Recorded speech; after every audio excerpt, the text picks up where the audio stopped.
വിവാഹമോചനത്തിന് ശേഷം റിമി ടോമിക്കുണ്ടായ ഏറ്റവും വലിയ മാറ്റമാണ് വണ്ണം കുറഞ്ഞത്.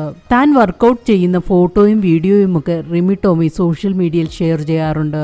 റിമി പറയുന്നത് ഇത് സെൽഫ് മോട്ടിവേഷൻ അല്ല, ഫോട്ടോ ഷെയർ ചെയ്യുന്നതിലൂടെ മറ്റുള്ളവർക്ക് പ്രചോദനമാകാനാണ് താൻ ശ്രമിക്കുന്നതെന്നാണ്. ആദ്യമൊക്കെ ജിമ്മിൽ പോയി വർക്കൗട്ട് ചെയ്യുന്നത് റിമിയെ സംബന്ധിച്ച് കഷ്ടപ്പാടുള്ള ഒന്നായിരുന്നുവെങ്കിലും പിന്നീട് ഏറ്റവും വലിയ സ്ട്രെസ് റിലീസിംഗ് ഇടമായി ജിമ്മ് മാറിയെന്നാണ് റിമി പറയുന്നത്. തന്നിലെ മാറ്റം കൂടുതൽ പ്രോത്സാഹനവും ആത്മവിശ്വാസവും നൽകി. പാട്ട് കഴിഞ്ഞാൽ ഇന്ന് റിമി ടോമി ഏറ്റവും ആസ്വദിക്കുന്ന ഒന്ന് എന്താണെന്ന് ചോദിച്ചാൽ ആദ്യം പറയുന്നത് ജിമ്മിൽ പോകുന്നതും വർക്കൗട്ട് ചെയ്യുന്നതും തന്നെയായിരിക്കും.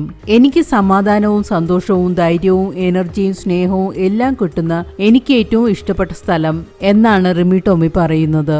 വർക്കൗട്ട് ആരംഭിച്ചതിൽ പിന്നെ റിമി ടോമിയുടെ പ്രായം പിന്നോട്ട് സഞ്ചരിക്കുകയാണെന്നാണ് ആരാധകരുടെ പക്ഷം.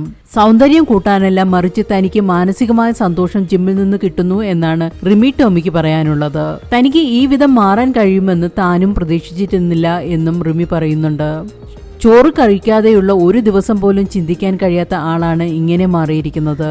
പക്ഷെ വണ്ണം കുറഞ്ഞപ്പോൾ ആത്മവിശ്വാസം കൂടി എന്നും ഗായിക പറയുന്നു. റിമി ടോമി പറഞ്ഞതുപോലെ തന്നെ പലർക്കും റിമിയുടെ മാറ്റം ഒരു ഇൻസ്പിറേഷൻ ആയിട്ടുണ്ട്.